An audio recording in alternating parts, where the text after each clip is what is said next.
well, because I'm gonna tell you that, well, maybe you're not doing so well. And I'm gonna talk this into a privacy perspective, point of view, and I'm gonna begin talking about what is privacy. So I just want to know whether this ever happened to you. Have you ever entered your classroom and one of your classmates were looking inside your bag, looking at your stuff without your permission, and just thought that, well, this is at least not comfortable? Or that you're in a hotel room and then you put like the do not disturb card and someone entered anyway? Or even like you're texting your crush and then someone is like in your bag looking at all of your texts. Well, this is not a good situation to be.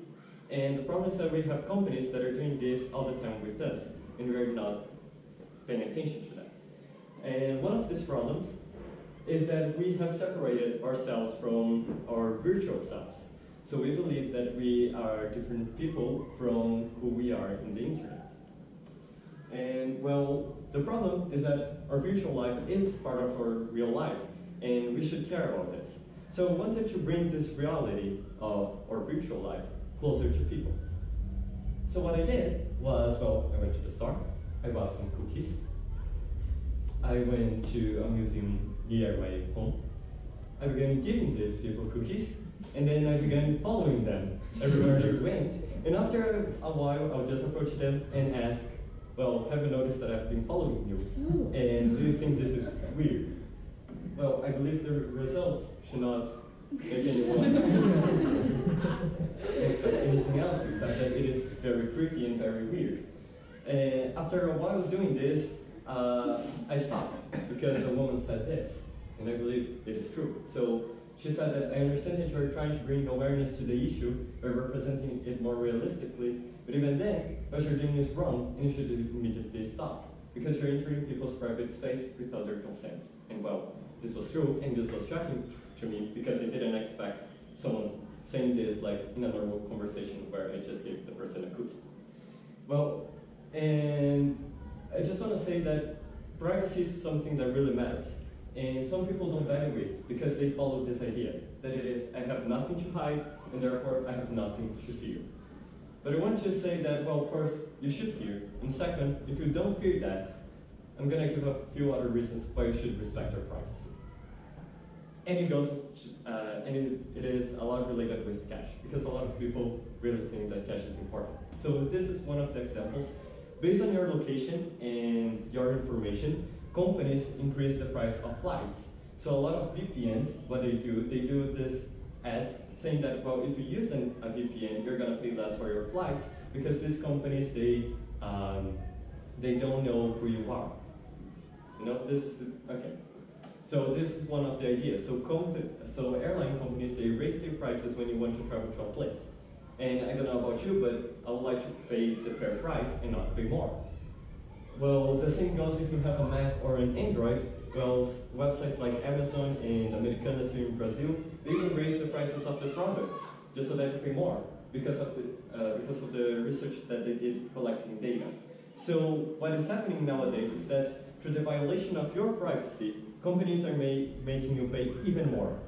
And if you think that, well, if we all just say to these companies that they should change, they will change, I'm going to tell you that no, you're wrong, they won't change.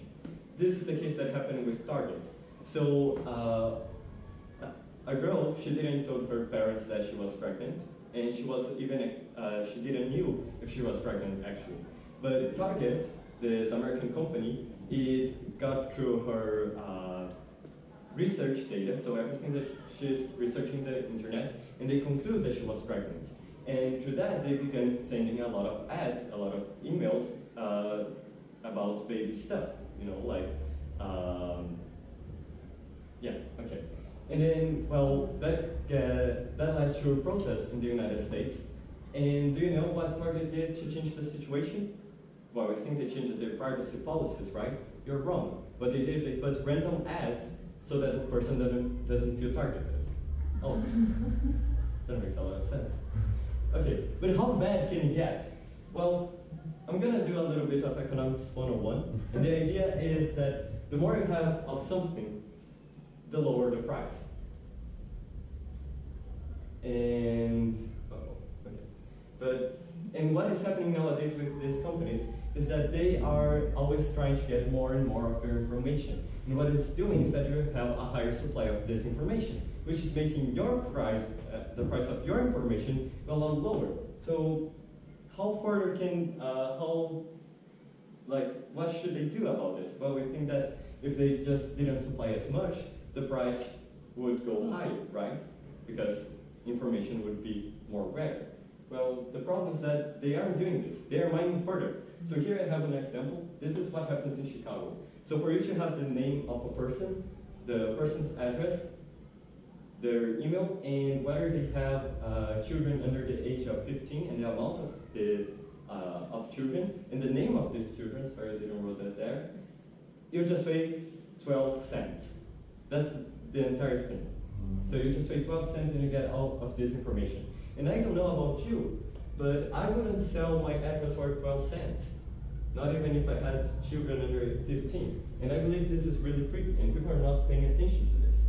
So here I have another example.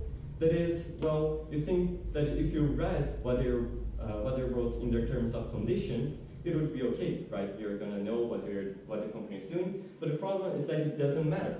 So you know this, I don't know how many pages they have of terms and conditions. It really doesn't matter, because this is what happened with Google.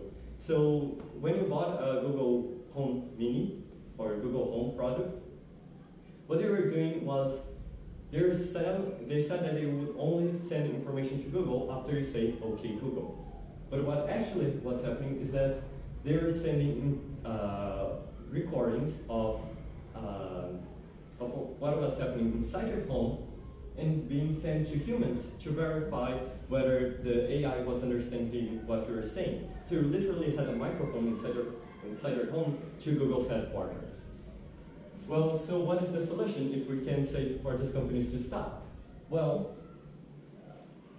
there are a few. It is open source software and alternatives. So how to know whether a company is doing what is written in their terms of conditions? Well, we need to think of code as being the ingredients of a food. So if you want to know whether some food is healthy or not, you can check its ingredients and you're gonna know which ingredients are inside. And if you don't know what an ingredient is, well, someone might know and they are verifying this for you. And the same should be done with code. Code should be open so that you can see what the company is doing when you run the software.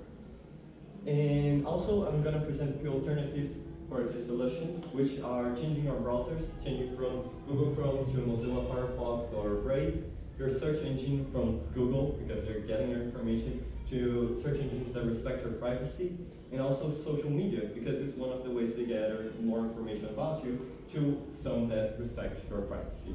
And that's what I wanted to tell all of you today.